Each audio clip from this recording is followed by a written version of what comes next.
우리에게 주신 하나님의 말씀은 야고보서 3장 5절에서 6절 말씀입니다. 제가 봉독해 드리겠습니다. 이와 같이 혀도 작은 지체로 돼 큰 것을 자랑하도다. 보라, 얼마나 작은 불이 얼마나 많은 나무를 태우는가. 혀는 곧 불이요 불의의 세계라. 혀는 우리 지체 중에서 온몸을 더럽히고 삶의 수레바퀴를 불사르나니 그 사르는 것이 지옥불에서 나느니라. 아멘. 우리나라 속담에 보면 아다르고 어다르다는 말이 있습니다. 같은 말이라도 어떻게 표현하느냐에 따라 상대가 받아들이는 기분이 다를 수 있다는 의미입니다. 말에는 똑같은 단어에도 여러 가지 표현이 있고 의미도 여러 가지가 있습니다. 또한 한 글자만 잘못 써도 상대방이 기분이 좋을 수도 있고 나쁠 수도 있는 것이죠. 예를 들어서 이런 것입니다. 손자가 명절이 되어서 할머니에게 안부 문자를 넣었답니다. 원래는 할머니 오래 사세요 라고 보내려고 했는데 한 글자를 잘못 쓴 것입니다. 할머니 오래 사네요 라고 말입니다. 새에서 내로 자음만 바뀌었을 뿐인데 의미가 이렇게 다를 수 있는 것입니다. 또 같은 말인데도 의미가 달라서 오해하는 경우도 많이 있습니다.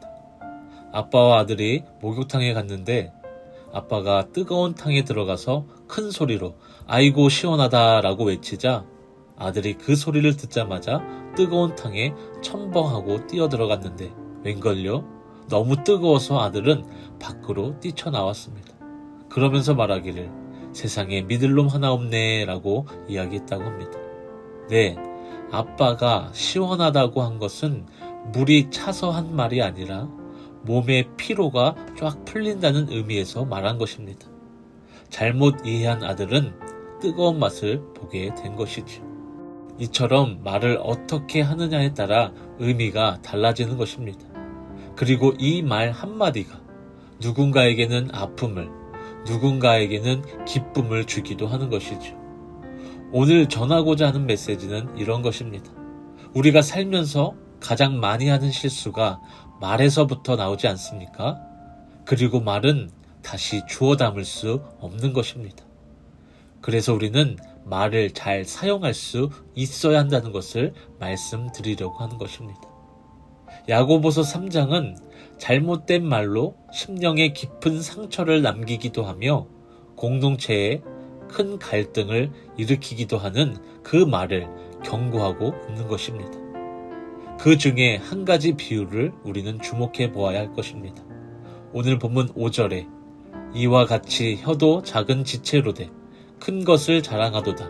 보라, 얼마나 작은 불이 얼마나 많은 나무를 태우는가 라고 말씀하고 있습니다. 산불의 64%가 작은 불씨 하나로 인해 발생되었다고 합니다. 무심코 던진 작은 불씨가 온 산을 태워 대형 산불로 번지게 되는 것이죠.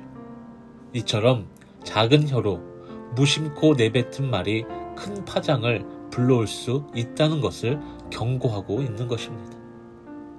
90년대에 경악을 금치 못하게 했던 지존파 사건이 있었습니다.